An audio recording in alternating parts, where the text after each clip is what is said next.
बिस्मिल्लाहिर्रहमानिर्रहीम। अस्सलामु अलैकुम वरहमतुल्लाहि वबरकातुहू। दोस्तों, वीडियो शुरू करने से पहले हमारे चैनल को सब्सक्राइब, वीडियो को लाइक करें और अपने प्यारों के साथ ज़रूर शेयर करें। ये कहानी है आयशा की, एक सादा घरेलू औरत जो अपने छोटे से घर में अपने शोहर और बच्चों के साथ रहती थी। बज़ाहिर इसके पास सब कुछ था, मगर इसके दिल में एक अजीब सी बेचैनी रहती थी। वो दिन भर घर के कामों में मसरूफ़ रहती, खाना पकाती, सफाई करती, बच्चों का ख्याल रखती, लेकिन फिर भी घर में सुकून महसूस नहीं होता था। इसका शोहर अक्सर थका हुआ और परेशान रहता और बच्चे भी ज़िद्दी होते जा रहे थे। एक दिन आयशा बहुत उदास होकर अपने दादी के पास गई। उसने कहा, दादी अम्मा, मैं इतनी मेहनत करती हूँ, फिर भी मेरे घर में सुकून क्यों नहीं? दादी ने प्यार से इसके सर पर हाथ फेरा और मुस्कुरा कर कहा, बेटी, घर सिर्फ सफाई और खाने से नहीं संभलता, घर मोहब्बत, सब्र और अल्लाह की याद से संभलता है।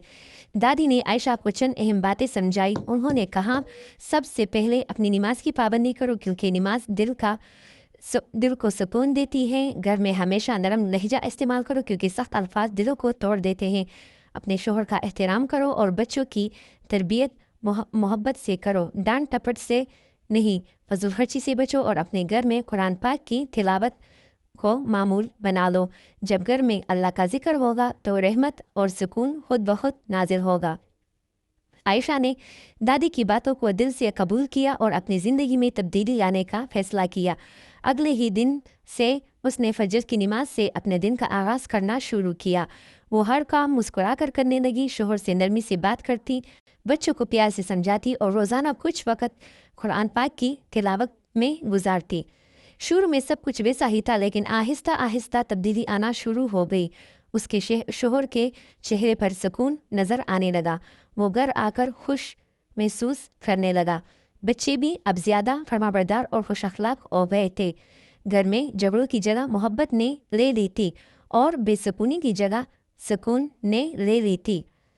चंद महीनों के बाद वही घर जो कभी परेशानियों से भरा हुआ था, अब खुशियों और बरकतों का गहवारा बन चुका था। आयशा ने समझ लिया कि घर को संभालने का असल राज सिर्फ काम करना नहीं, बल्कि सब्र, मोहब्बत, अच्छे अखलाक और अल्लाह पर मुकम्मल भरोसा है।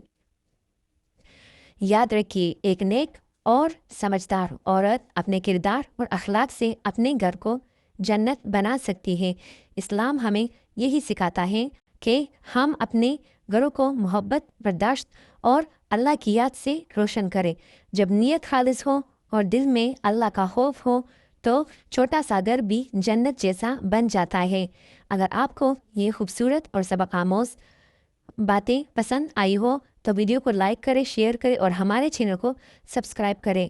आपके थोड़ी सी सपोर्ट से हमें बहुत फ़ायदा मिलता है। जज़ाकल्लाह खैरन।